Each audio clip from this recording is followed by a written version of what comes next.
Welcome to our channel. Asus RP-AX58 Wi-Fi 6 Extender. Do you actually need Asus RP-AX58? Your Wi-Fi probably dies in certain rooms, right? The moment RP-AX58 gets plugged in, boosts coverage, and fixes the crappy corners of your house. Not magic, but it works if you set it up properly. What comes in the box? Inside, the extender, power plug, tiny manual. That's it. No fancy extras. LEDs blink, buttons click, feels solid. Honestly, most people toss the manual, but it's there if you need the setup steps or troubleshooting hints. Picking the right spot. Don't just stick it anywhere. Midway between your router and dead zone is perfect. Too close equals waste, too far equals weak signal. I placed mine on a shelf, saw solid green lights. Works way better than corners.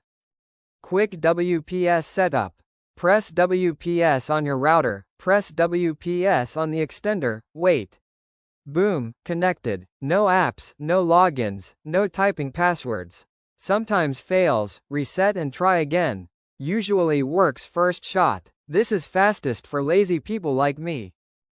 When WPS refuses to work, open a browser, type 192.168.50.1, log in, pick your Wi-Fi, type password, done. Works on old devices too. Sometimes faster than WPS. Reliable, always works, no frustration. Optional Asus App Control. App shows signal strength, connected devices, lets you rename network. It's handy if you want visuals or tweak settings. But honestly, manual setup works fine. I rarely open the app. Dual band performance 2.4 GHz reaches far, 5 GHz is fast. RP-AX58 juggles both automatically. Tested upstairs, basement, backyard. Speeds drop a bit at the far edges, but coverage is solid. Keep firmware updated. Old firmware equals buggy drops. Go into settings, check for updates. Simple fix most people ignore.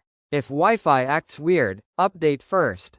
One click, less frustration, done. Troubleshooting. LED blinking amber?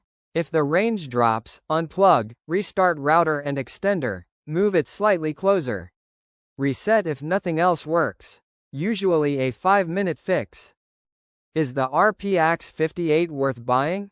Yes, cheap fix for dead zones, simple setup, decent speeds. Not perfect, but coverage is solid. Placement and updates matter most. It's worth it if your Wi-Fi dies in certain areas of your home. Thank you for watching.